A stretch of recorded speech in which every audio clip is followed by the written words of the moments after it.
네, 시청자 여러분 안녕하세요. MC 김세영입니다.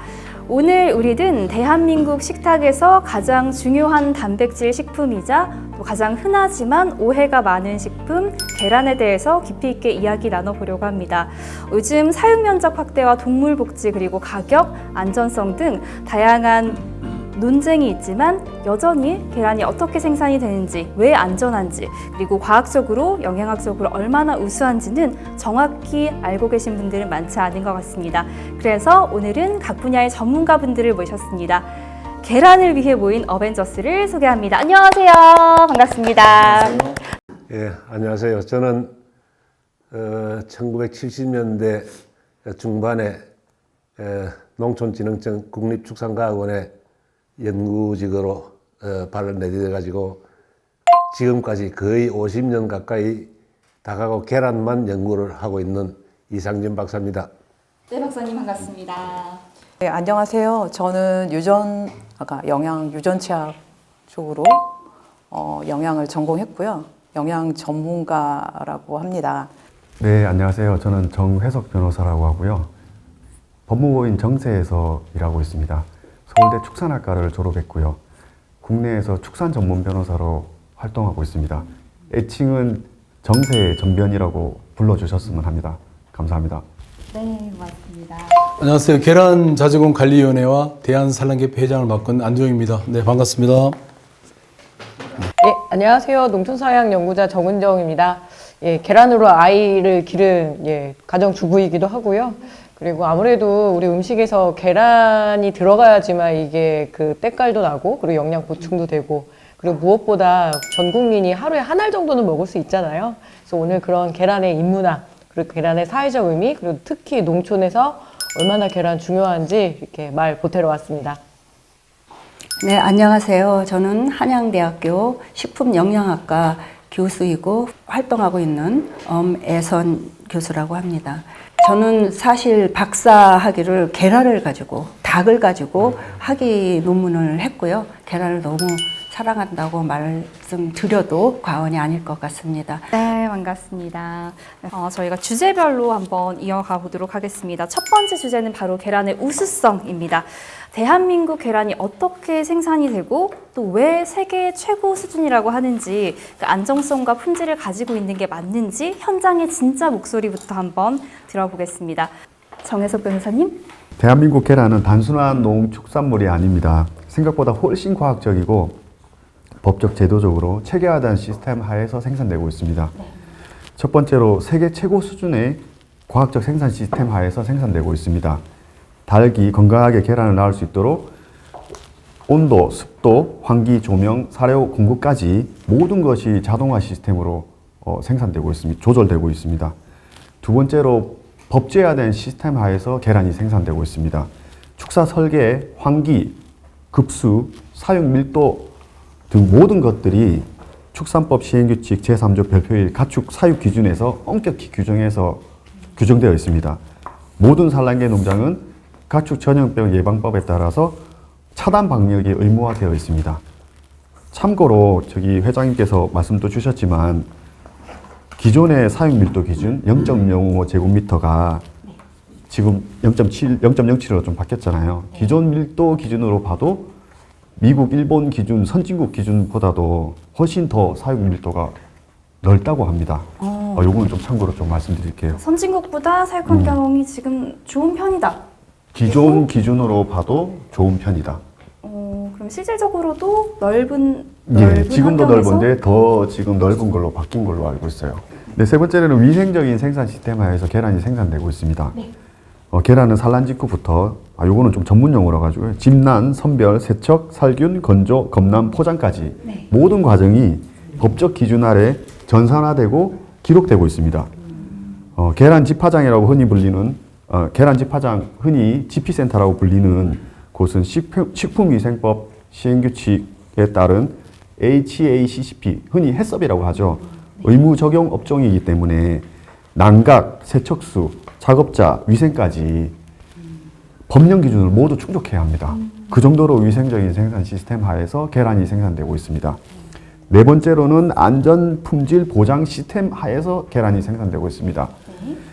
농장에서 식탁까지 100% 추적 관리가 가능하다고 합니다. 국내 유일한 100% 추적이 가능한 유일한 식품 중에 하나라고 합니다. 계란이.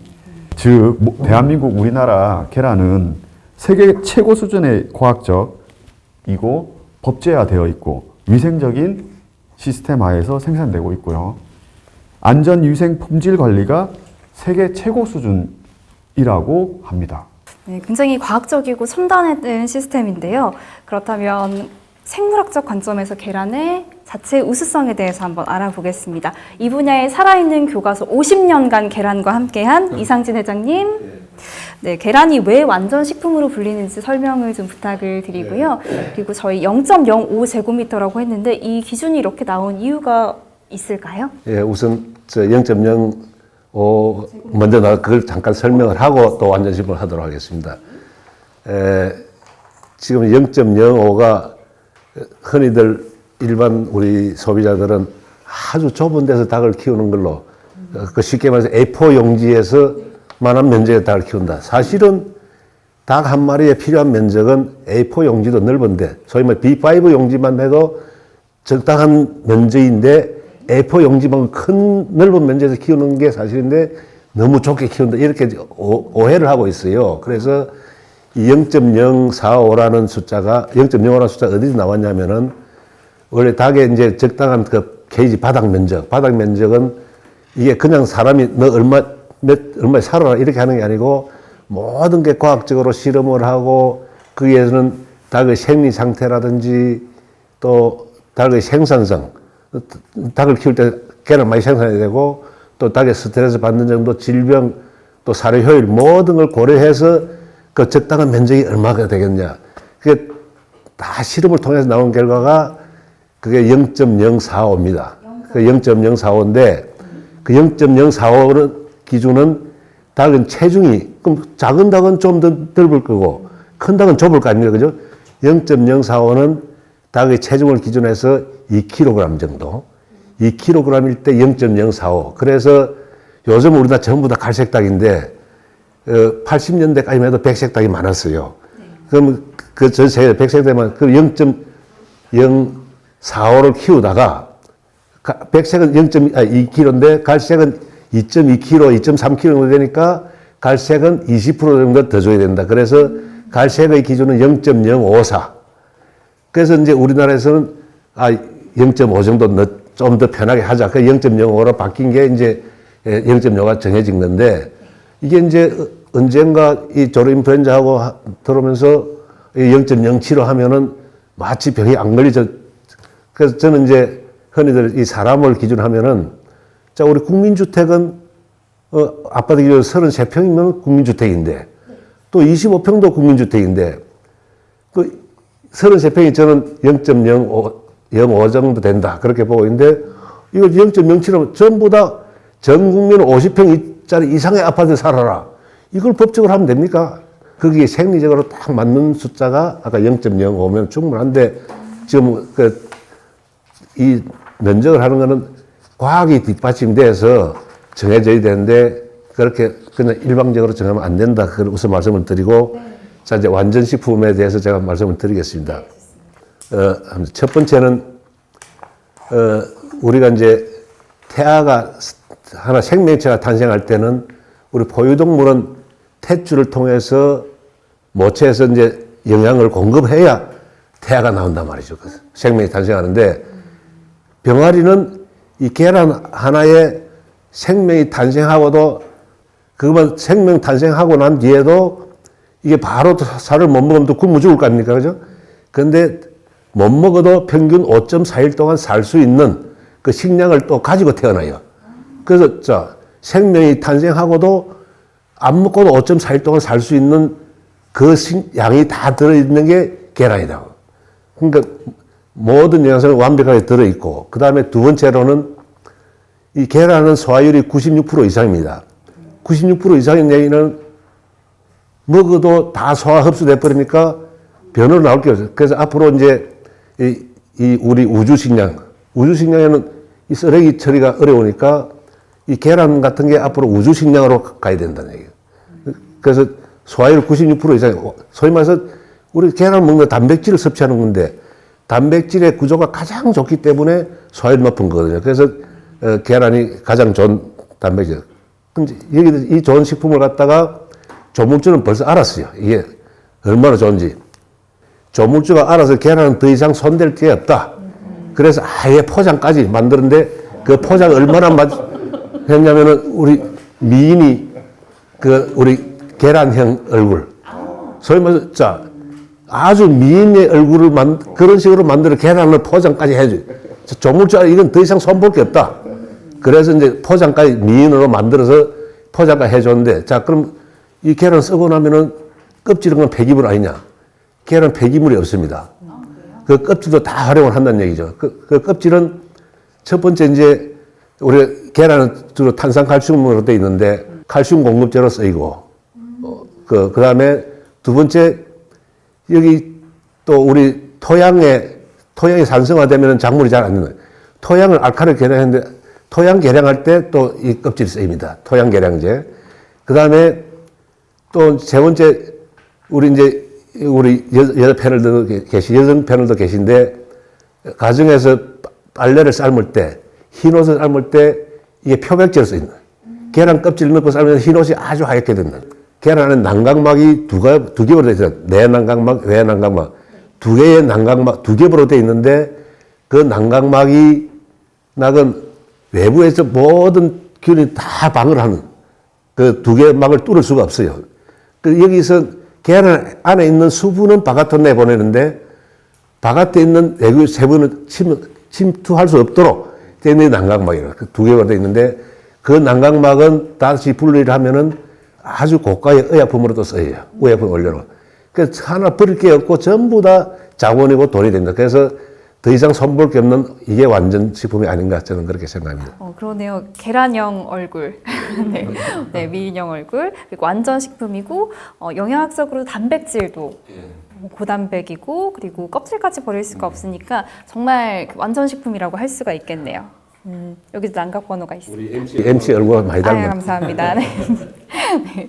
자, 이렇게 왜 완전 식품인지에 대해서 이야기를 나눠봤는데 지금 스태프들이 다 웃고 있어요. 지금 MC 얼굴이랑 닮았다 그러니까 다 웃고 있어.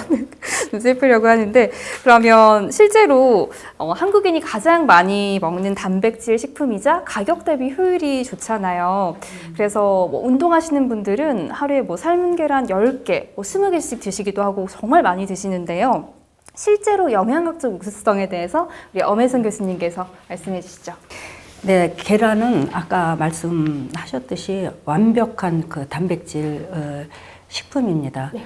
특히 아미노산 조성이 굉장히 우수하고 소화효율도 또 좋고요. 네. 그리고 또 가격도 굉장히 싸잖아요. 그래서 우리가 영양학적으로 말할 때는 가격 대비 영양 밀도가 굉장히 높은 좋은 단백질 기본 식품으로 우리가 이야기를 하고 있습니다. 그러면 영양소를 잠깐 살펴보면요. 네. 비타민 A, D, E, B12가 풍부하고요. 거기다가 눈과 우리 이 뇌에 또 좋은 루테인하고 콜린이 또 다양하게 들어 있습니다. 그래서 사실상 한 끼에 한 알의 계란을 먹게 되면요. 우리가 아침에 하나를 먹었을 때 그 영양소, 우리가 필요한 영양소를 다 충당할 수 있다라고 이제 이야기를 하고 있습니다.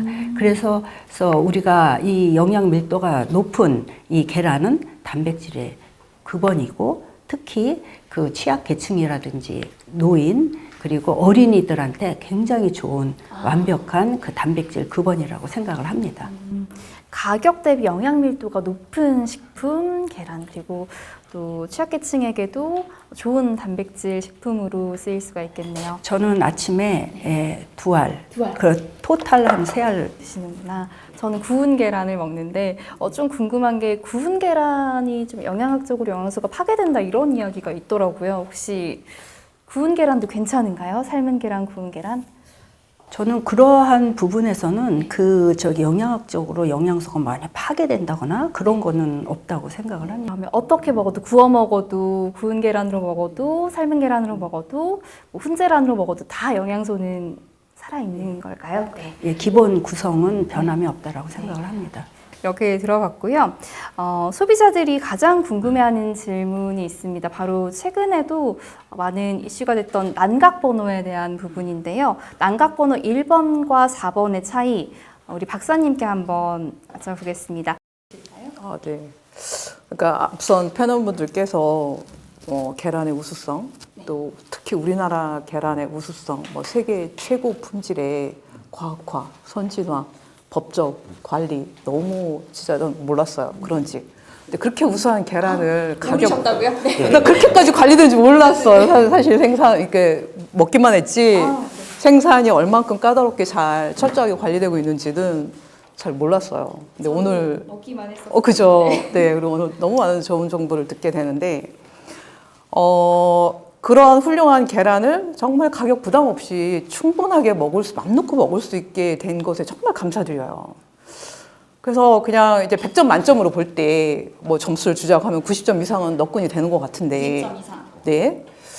정말 그런데 이제 사람 욕심이라는 게 내가 어떤 점수를 92점을 받아도 야, 나 94점 받고 싶어. 95점 받고 싶어. 그 조금이라도 더 올리고 싶은 욕구가 있잖아요. 그럼 소비자의 그런 좀 욕구 측면에서 앞으로 우리가 노력할 게 없을까? 미래 발전 측면에서 좀 말씀을 드리자고 하면, 아까 말씀드린 이제 1번 난각 번호에 따라서 아마 그 법정 표시사항인 3대 열량 영양소나 콜레스테롤, 나트륨 이런 거는 차이가 없는 것으로 알고 있어요. 네.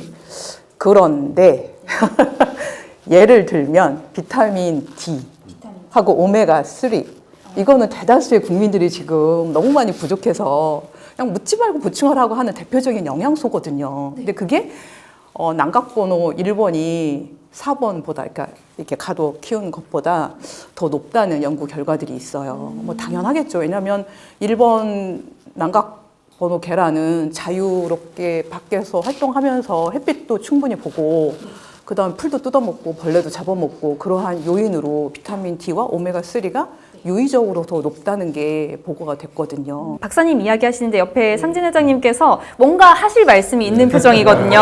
시원하게 해주세요. 시원하게. 네. 이거는 마음 안 들게 편집해도 좋은데요. 제가 지금 우리 정 박사님한테 부분적으로 또 공급하는 부분도 있지만은 이거는 아니다 싶은 거는 제가 꼭 말씀을 드리고 싶어서 합니다. 여기서 이 사유 형태별에서 오메가3는 절대 바뀌지 않습니다. 오메가3는 사료에 의해서 100% 좌우가 되거든요. 그래서 제가 이 얘기를 왜 하냐면은 오메가3 계란을 만드는 방법을 제가 특허를 내놨어요. 발명 특허는 20년이면 이제 시효가 끝이 나는데 저는 이제 국가 공무원이니까 국유 특허를 내가지고 이제 아무나 쓸 수가 있어요. 그래서 오메가3는 사료를 가지고 계란 지방산 함량이 바뀌는데 절대 이 사유 형태에서 바뀌지는 않습니다. 그래서 지금 토론의 주제가 1번이냐 4번이냐 어떤 게 더 건강하고 영양적으로 우수한 거냐 그거고 그 예시로서 저는 오메가3를 하나의 예, 비타민 D3를 하나의 예. 그러니까 오메가3를 더 높이자고 하는 목적이라고 하면 사료가 가장 중요하죠. 근데 1번과 4번을 비교하는 거에서는 그러니까 사육 환경 비교인 거잖아요. 그래서 사료가 동일하다는 가정하에 예, 그런 거에서 놓고 봤을 때 확실히 1번이 더 이제 차이가 나는 더 우수한 영양소들이 있다. 그래서 정말 미묘한 차이지만 그런 많은 것들에서 차이가 있을 수 있다. 라는 점을 말씀드리고 싶습니다. 네. 오메가3 하나만 차이가 있다는 거는 강조하고 싶지 않고요. 네네. 비타민 B12 정도 다 공감되는데 오메가3만큼은 아니다. 이거는 사료에 하기 때문에 이거는 1번, 4번에서는 오메가3는 말 자체를 언급하면 안 된다 그런 얘기입니다. 이상진 회장님께서 오메가3에 대해서는 정확히 언급을 해주셨습니다. 오메가3는 사육 형태가 아니라 사료의 영향을 받는다. 그럼 엄혜선 교수님께 한번 물어보겠습니다. 예, 정명일 박사님 의견 잘 들었습니다. 그래서 봤을 때 우리가 사육 환경에 따라서 과연 영양소의 변화가 그렇게 크게 현저하게 있느냐 이렇게 묻는다면 저는 학교에서 이야기를 합니다. 단백질, 여기서는 계란이니까 단백질, 그 다음에 비타민, 그 다음에 또 뭐가 있을까요? 뭐 아미노산 조성이라든지 지방, 이런 부분은 그렇게 커다랗게 차이는 있지 않다. 이렇게 저희는 이제 강의를 하고 또 가르치고 있어요. 비타민이나 이러한 양에 대해서 지금 얘기를 한다는 걸 약간은 좀 저희가 더 많이 연구를 해봐야 될 부분이다라고 생각을 하고요. 교수님, 앞으로 연구를 해야 할 부분이다. 그리고 미세한 수준의 차이가 있을 수는 있지만 실제로 현장은 어떤지 좀 목소리를 들어보겠습니다. 안도영 회장님. 참 이게 제가 이 방사하고 KG 얘기하면 참 할 얘기가 많은데요. 이제 우리가 저 푸른 초원 위에 그림 같은 집을 짓고 사랑하는 닭과 함께 평생 살면 좋겠죠. 그죠? 우리가 이상은 저 푸른 초원 위에다가 이미지를 다 풀어가지고 이렇게 키우면 되는데 그게 안 되는 이유가 굉장히 많습니다. 첫째 뭐가 안 되냐면 우리나라를 보면 AI 상시국이에요, 지금이요. 왜냐하면 올해 철새가 대한민국 상공에 막아 있는 게 아니거든요. 그럼 미국, 일본이나 중국, 시베리아를 거쳐가지고 우리나라까지 오는데 첫째, 그래서 10월 말일부터 2월 말까지 특방 기간 동안은 방사가 금지돼 있어요. 아, 그래요? 10월 말부터? 예, 2월 말까지요. 근데 올해는 또 AI가 심해가지고 5월까지도 방사 금지였습니다. 네. 거의 그럼요. 예, 그래서 제가 말씀드리고 싶은 게 뭐냐면은 우리가 닭을 낳아서 키우고 싶어도 현실적으로 어려워. 또 우리나라도 사계절이 있어요. 봄, 여름, 가을, 겨울이 있거든요. 그럼 겨울에는 AI 때문에 방사가 안 되고, 봄에는 환절기 때 안 되고, 여름에는 비 올 때 우기 때 안 되고, 겨울에는 환절기 추울 때 안 되고, 이게 현실적으로는 닭을 밖에다 키울 수가 없습니다. 이제 다 나서 방사해가지고 1년에 6개월 이상은 방사 금지인데 어디가 방사해서 그 계란을 놓냔 말이죠. 그것도 고민, 그러니까 산업적인 거를 고민을 같이 해야 된다는 거죠. 저희 현장에서 볼 때는요. 그래서 좋고 나쁘고를 떠나서 우리 환경이 국토는 좁고 예를 들면은 우리가 만약에 다 방사 복지로 간다면 지금보다 19배, 20배 이상의 토지가 또 필요한 거예요. 어디 가서 닭을 낳아서 키웠다면 민원 때문에 견디질 못해요. 그래서 이런 시스템으로 우리나라에 맞게 좀 이렇게 전향된 건데 이제 일반 소비자나 국민들께서 모르니까 이미지만 보고 야, 닭이 자유롭게 날아다니면서 모래모옥하고 저 푸른 초원에서 야, 맛있는 거 먹고 맛있는 거를 먹을 수가 없어요. 아니 1번, 2번이든 풀어서 키우는 데로 가보시면은 아, 이게 왜 안 되는지를 알아요. 1번을 키우게 되면은 똥을 저기가 싸고 오는 게 아니잖아요. 분명히. 그냥 닭이 놓고 그 자리 먹고 싸고 밟고 다니고 이렇게 한단 말이죠. 그럼 현실적으로 우리가 생각할 게 뭐냐면 요즘에 그 계란 사육 환경도 좋지만 위생을 굉장히 많이 신경 쓴단 말이에요. 위생하고 안전한 계란을 어떻게 할 것인가. 그래서 우리가 세계 최초로 산란일자도 있지만 선별 포장 제도도 위생적으로 안전하게 해라는 거거든요. 100% 농장이 해썹에 우리가 다 받은 이유도 그런 거거든요. 나서 키워서는 굉장히 어렵다는 거죠. 그리고 거기서 날 수도 있는데 그런 환경을 해서 우리나라가 지금 한 8천만 수를 키우고 하루에 5천만 개가 필요한데 그렇게 키우다 지금은 왜 이렇게 안정적으로 계란을 저렴하고 싸게 안전한 계란을 먹을 수 있냐면 시설 현대화가 됐기 때문이거든요. 굉장히요. 그래서 그런 부분을 고민을 해야 돼요. 그러니까 이 복지로 간다면 방향은 복지로 가되 AI 질병에 대한 거를 우리가 또 고민을 해야 되고 가격에 대한 고민. 현실적으로 굉장히 좀 어려움이 있다. 질병 이런 부분에서 현실에서는 그렇습니다. 예. 사실 그 방목형 닭이 굉장히 자유롭게 또 위생적으로 사육되는 줄 알았는데 또 분변 위에 산란을 하기도 하고 계속 밟고 다니기도 하고 제가 상상했던 거랑 조금 다른 환경이네요. 예, 그런 시스템과 돈이 최고 많이 들어가요. 4번이. 4번이? 예, 1번이 돈이 가장 많이 안 들어가고 키운다면요. 그럼요. 4번이 그 한 7만 수, 한 10만 수 정도에 한 50억씩 들어가거든요. 한 10만 수 키우면. 최고 비싸잖아요. 4번이 최고 싸죠. 그러니까요. 1번이 최고 비싸지 않아? 1번이 왜 비싸냐면요. 네. 1번 닭은 많이 날 수가 없어요. 왜냐하면 자기 마음대로 다니니까 이제 3번이든 4번이든 사양 관리를 일정하게 사료부터 물, 온도, 환기를 완전 과학적으로 하고 굉장히 좋은 물도 그냥 정수기 필터에서 다 먹이고 이러거든요. 근데 1번 같은 경우는 그걸 정수를 해서 물론 그렇게 먹이는 사람도 있지만 자유롭게 다니고 이렇게 하다 보니까 알을 일정한 시간에 잘 때 자고 먹을 때 먹어야 돼요. 왜냐하면 저녁 8시에서 5시까지 자거든요. 닭도 8시간을 자야 돼요. 하루 15시간만 줘도 주면 되거든요. 일정하게 우리가 뭐 태릉 선수촌 가면 선수 식단 관리하듯이 닭도 그렇게 과학적으로 키우면은 100마리 넣어가지고 뭐 케이지에서 키운다곤 90개에서 95개를 낳아요. 산란율 90% 이상이에요. 근데 뭐 나서 키우는 건 그렇게 날 수가 없어요. 그러니까 한 80%그 내외래. 그러니까 당연히 그리고 손으로 주워와야 되잖아요. 우리 일반 케이지에는 사람이 계란을 안 만져요. 계란이 딱 나는 순간 딱 분리가 돼요. 그래서 자동으로 와가지고 설경 건너 UV 해가지고 완전 딱 나오는데 일반 나서 키우는데 소규모다 보니까 가서 일일이 주워와야 돼요. 그다음 온도 같은 것도 사람이 거의 수동으로 맞춰야죠. 우리는 온도 환기 시스템이 지금도 영상 20도거든 겨울에요. 18도, 22도 가장 안락해 좋은데 자동으로 이게 다 모든 시스템이 맞춰져 있어요. 그러니까 시설비가 엄청나게 많이 들어가는 거죠. 예, 그런데 그러니까 일본이 적게 나니까 다 주스려면 임금이 많이 들어가잖아요. 시설비 적게 들어가. 그러니까 계란을 비싸게 팔아야 되죠. 그래야 또 사람들이 비싸게 안 팔으면 안 사 먹어요. 되게 웃겨요. 비싸야 사 먹어요. 그 가격이 비싸면. 네, 비싸니까 대부분 소비하시는 분들이 야, 난 그래도 1번 사 먹어, 2번 사 이런 거에 있는 것 같은데 실제 보면 저는 되게 막 웃고 있죠. 아, 참 이것도 고민을 해야 되는데 그래서 그래도 1, 2번도 사 먹어야 되니까 다행히 뭐 어느 계란인데 많이 사 드시면 좋아요. 저희 입장에서 1번이든 2번, 3번, 4번이 궁금한 게 1번은 그러면 사람이 직접 가서 이렇게 계란을 가져와야 한다고 말씀해 주셨잖아요. 근데 이제 더운 여름이나 또 비가 많이 오거나 또 밖에서 오래 방치되는 경우는 없는 건가요? 문제는 방사할 조건이 우리나라가 안 된다는 거죠. 아니 닭이 42.6도인데 한여름에 38도씩 올라가는데 어디 가서 닭이 지금 그 방사를 해가지고 알을 낳습니까? 날 더워 죽겠는 닭이 땀샘이 없어가지고 굉장히 더위에 취약한데. 그러니까 케이지에 있는 닭들은 좀 시원하게 어떻게 보면 그런 관리가 될 수 있죠. 그러니까 굉장히 산업적으로 볼 때는 굉장히 좋은 방법인데 이제 복지를 얘기하면 우리가 생각할 때는 자유롭게 뛰어노는 게 자유랄이지만은 또 고민을 해야 될 부분들이 더 많다는 거죠.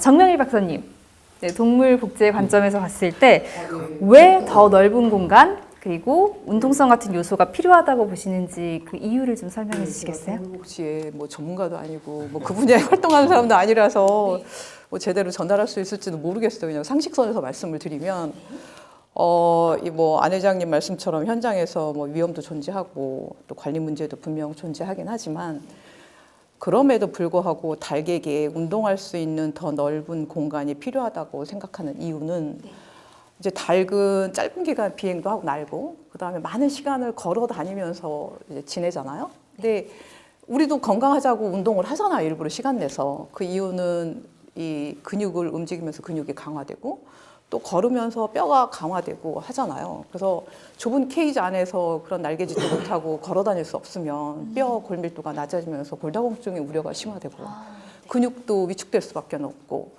그렇게 건강에 안 좋게 되면 당연히 우리도 운동을 못하면 우울해지고 뭔가 여러 가지 문제가 생기잖아요. 닭도 똑같을 거라고 봅니다. 그래서 그러한 최소한의 좀 이렇게 뭐 날개짓하고 걸어다닐 수 있는 공간은 좀 제공하는 게 맞다고 생각을 하고요. 두 번째는 아까 말씀드린 그 스트레스. 네, 만약에 뭐 아까 아파트를 비유를 해주셨는데 그래도 우리 이 몸의 크기에 비해서 최소한 몇십 배 공간에 있잖아요. 아파트 환경이라는 게. 근데 만약에 이제 감옥이라고 생각을 해보면 한 평인가요? 세 평인가요? 그죠? 그 감옥 독방이 그렇잖아요. 그런 데 있을 때 정말 맛있는 밥 주고 균형 있는 뭐 식단을 준다고 해서 내가 과연 행복할지 진짜 난 엄청 스트레스가 클 것 같아. 누구도 거기 가서 살고 싶어 하지 않잖아요. 뭐 여러 가지 있지만 그래도 난 자유롭게 내 생활을 유지하고 싶어 하는 게 생명체라고 생각을 해요. 그 과정을 통해서 경험도 하고 배우고 또 집단 생활을 통해서 또 사회성도 길러가고 닭도 뭐 크게 별반 다르지 않을 거라고 생각을 해요. 그런 측면에서 좀 사회화도 필요하고 공간도 필요하다라고 생각을 합니다. 조금 더 편하게 날갯짓 할 수 있고 또 스트레스가 좀 덜한 공간이 필요하다라는. 그거 제가 정 박사님 얘기한 거 잠깐 얘기해도 될까요? 네. 그 닭이 이제 우리가 오해라는 부분이 뭐냐면 케이지 안에 들어서 이제 뭐 날지는 못하지만 꼼짝 못하는 줄 아는데 그렇지는 않아요. 예를 들면 우리가 뭐 20평 아파트 산다. 그러면 20평에 예를 들면은 뭐 3명이 30평이라 편하게 30평에 3명이 산다면 10평씩만 나눠서 꼼짝 못하는 게 아니잖아요. 한 사람이 30평을 다 활용하잖아요. 닭도 똑같거든요. 사람들이 이제 생각하는데 꼼짝 못하고 있으면 알을 안 낳아요. 닭이요. 스트레스 받으면 알을 안 낳습니다. 왜냐하면 우리가 잘못 생각하는 게 무조건 물하고 사료만 주면 계란을 낳는다고 생각하는데 안 그래요. 스트레스 받으면 산란율이 95%, 6%를 나올 수가 없습니다. 그 공간 안에 갇혀 있어 물론 날아다니지 못하지만 그 안에 공간을 다 사용하는 거예요. 그러니까 여기 360도 그 예, 회전이 그럼요. 가능해요. 다 돌아요. 왜냐하면 사람 이제 물을 대부분 사료가 이렇게 앞으로 가잖아요. 사료를 먹고 뒤에 가면 물 나오는 데가 뒤에 있어요. 그 앞에 있는 애들이 먼저 사료를 막 먹으면 목이 마르면 뒤에 가서 물을 먹어요. 그럼 물로 다른 사료, 다른 닭이 와서 또 그걸 먹어요. 닭도 똑같아요. 그래서 사람들이 이제 안 키워보면은 이상하게 텔레비에 뭐 꼼짝 못하면 알을 안 낳아요. 그 안에서 활동이 가능한. 그렇죠. 그러니까 그 안에 공간을 아까 이사님 말씀하셨는데 그 안에 공간을 얘가 다 돌아가면서 활동을 다 하는 거예요. 근데 단지 날아다니고 이런 걸 못 해요. 그 공간은 충분하기 때문에 다리 운동 다 하죠. 왜냐하면 이게 골다공증 오고 닭이 뭐 그런 운동을 못 한다면 서지 않으면 알을 낳질 않아요. 왜? 서야 사료를 먹게 돼 있거든. 이 시스템 케이지 구조가 되게 과학적입니다. 닭이 스트레스를 받으면 산란이 불가능하다라는 말씀을 알이 좋은 해주셨고요. 알이 안 돼. 이렇게 안 난다니까요. 그래요? 허해가지고 물알 나오고 이게 제대로 난각 형성이 안 돼요. 네. 스트레스 받으면요. 그래서 계란을 제대로 써먹을 수가 없어요. 네. 그래서 그거를 보면은 저는 닭을 보면서 좋은 알을 낳으면 스트레스를 안 받는 거 받는 거 알 수 있는 게 계란을 보고 알 수 있거든요. 네. 그래서 그 공간을 충분히 활용할 수 있다. 그 스트레스 예. 많이 받은 계란은 이렇지가 않은 거죠. 이렇지 않은 게 아니라 껍질 자체가 형성이 안 껍질 돼요. 자체. 대부분 산란율이 많이 올라가 지금 이 정도 나온다는 거는 네. 그거에 대한 게 많이 닭이 물어보면 아마 스트레스 없다고 할 수도 있어요. 닭한테 물어보고 싶다. 네. 예. 네. 저도 물어보고 싶습니다. 예. 아니 계란을 보고 우리는 알 수 있는 거죠. 네. 예, 예. 그 뭐 이제 케이지 안에 여러 마리 같이 있잖아요. 거기선 서열이 없나요? 거기서는 또 서열 싸움이 있지 않나요? 네. 서열이 있는데 얘네들끼리 정리정리 잘 돼 있습니다. 그래서 제가 얘기했잖아요. 서열 있는 애들 먼저 막 사료 짜먹고 뒤에 물 먹으러 가요. 그동안에 약한 애들이 가서 사료 먹고 그러니까 체중이 거의 균일해요. 1.9kg 거의 비슷해요. 골고루 그러니까 서열에서 밀려나는 애들 별로 없어요. 예. 아니 없어요. 거의 없습니다. 예. 그래서 굉장히 그 관리하기가 편리하고 위생적입니다. 그래서 이게 가둬놨다 해서 날지 못하는 스트레스라고 생각하는 거는 좀 오해가 있습니다. 그러니까 네. 30평에 3명하고 1명은 그 차이가 안 느껴질 것 같아요. 그 0.07호든 0.07호 그 규제를 해놨죠. 그 안에서 충분히 아까 박사님 처음에 얘기했듯이 닭이 움직일 수 있는 거를 연구를 해서 만드는 거거든요. 예. 제가 그것도 조금 더 보충 설명을 하겠습니다. 저기 이제 이 닭은 저 사회적인 서열이 반드시 있거든요. 그래서 이 한 무리가 너무 많으면은 계속 싸울 수밖에 없어요. 닭이 우리 머리 나면 닭대가리 하지, 그죠? 닭은 96수 정도 우리 실험이자면 닭 한 마리가 기억할 수 있는 96수. 처음엔 싸워도 대충 서열이 정해진단 말이죠. 그게 말이 더 많아지면은 기억이 없어. 그럼 또 한 푸 싸워봐야 돼. 힘센 사람이 다 하고 다른 수탉이 전혀 능력을 발휘 못하게 되고 또 사료 먹는 것도 96수까지 기억을 하기 때문에 아까 우리 케이지 안에서는 숫자 많게 할 때 벌써 서열이 정해져 있어. 그래서 쭉 사료 오면은 그 앞에 자기 먹으면 돼. 근데 방사를 하면은 이 힘센 놈이 야, 이 내 거야. 나가. 그럼 더 도망갈 수밖에 없어요. 그러니까 사료 먹는 건 많이 먹고 안 먹으면 못 먹는다는 얘기야. 그러다 보니까 아까 우리 아내는 스트레스 받으면 이게 난각이 그 이제 주로 또 밤에 많이 만들어지는데 이게 스트레스 받으면 이 난각이 찌글찌글해. 그래서 이제 그 보디 체크해서 그러는데 그게 껍질도 쭈글쭈글하고 또 탈색이 되고 하얗게 나고 그다음 모양도 좀 찌그러진 거 나올 수도 있고 그래서 절대 공간을 넓게 주고 많이 키운다고 해서 풀어놓는다고 해서 이게 닭이 다 편안할 것이다. 그건 사람 생각이 닭 생각은 아니란 얘기예요. 네, 이상진 회장님께서는 오히려 방목, 평사형에서 오히려 서열이 더 강하게 작용을 할 수 있다라는 말씀을 해주셨고요. 만약에 그걸 갖다 후관을 짧게 나눠줘야 네. 이제는 수의사 방역 위생 관리의 관점에서 조금 정리를 해보겠습니다. 이상진 회장님 수의학적 현장 관리 관점에서 보셨을 때 1번과 4번을 비교하면 백신 접종, 질병 관리, 특히 살모넬라 같은 세균 관리 측면에서 어떤 차이가 있을까요? 예, 그러니까 닭은 이제 우리 큰 동물은 뭐 치료를 하는데 닭은 치료가 우선이 아니고 방역이 우선이거든요. 예방하고 방역하고 병이 안 걸리도록 해줘야지 일단 병이 고치는 건 쉽지 않다는 얘기예요. 예방하기 위해서는 백신 접종, 우리 사람도 뭐 인플루엔자 요즘 감기 예방 받자. 닭도 이제 전부 다 예방 주사를 놔야 되는데 우리가 이제 일본 계란 같은 경우는 넓게 풀어져 있단 말이에요. 그걸 한 마리 한 마리 놔서 주사를 잡기도 어렵고 또 잡다 보면 그 스트레스 엄청나게 받아요. 그걸 그냥 손을 잡을 수 없잖아요. 그 갈고리 낚아채야 된단 말이죠. 그죠? 그럼 스트레스, 그 하다 보면 그걸 또 다 못해. 또 하나 놓치는 것도 있어. 예를 들어, 이게 1000마리가 있는데 그 1000마리 하도 이게 주사를 맞춘 거 잘 몰라요. 근데 이게 예를 들어 4번, 케이지에 쫙 돼 있으면은 그냥 그대로 지나가면서 다 백신 할 수 있어요. 빠진 것도.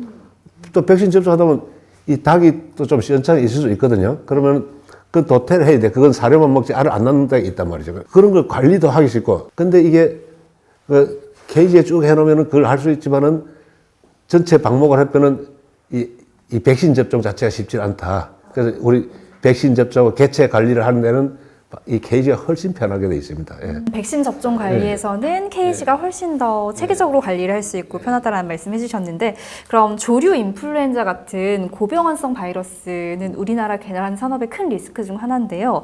일부에서는 케이지 닭은 밀집되어 있어서 더 잘 걸리고 또 방목 방사역 닭은 더 건강해서 덜 걸린다 이렇게 말씀을 하시더라고요.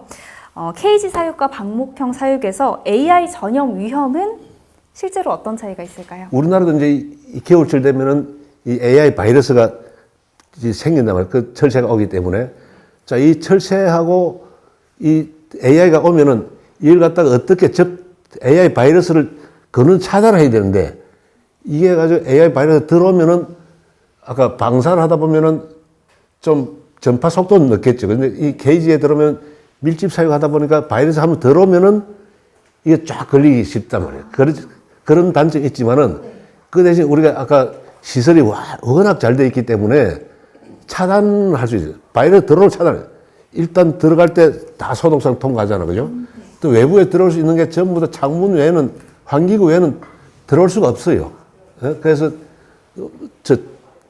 철새 분비에 들어올 수도 없고 그래서 차단을 할 수 있기 때문에 일단 들어오는 걸 막기는 케이지가 낫고 그 다음에 들어오고 난 뒤에는 또 피해가 크기 때문에 AI한테는 뭐 방사가 좋다, 케이지가 좋다 그렇게 이야기할 수는 없고 가장 중요한 거는 AI 바이러스 들어오지 않도록 차단 방역을 하는 게 그게 가장 중요하다 그렇게 봅니다.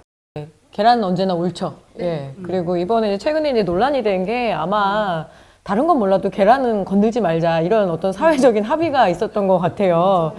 이게 가장 보편적인 음식이고요. 그리고 지금 쌀과 더불어서 쌀보다 사실 더 높게 이렇게 100% 자급을 이루고 있잖아요. 그래서 굉장히 귀한 식량이자 또 요즘에 뭐 식량 안보에 관심들이 많다 보니까 계란은 거기에서 가장 중요한 앞에 선두에 선 식품이기도 하거든요. 근데 저는 사회학자로서 그 말씀을 드리고 싶어요. 1번, 2번 계란의 논쟁을 떠나서 우리가 계란의 어떤 활용도를 보자면 일단 우리 빵순이들 많잖아요. 예.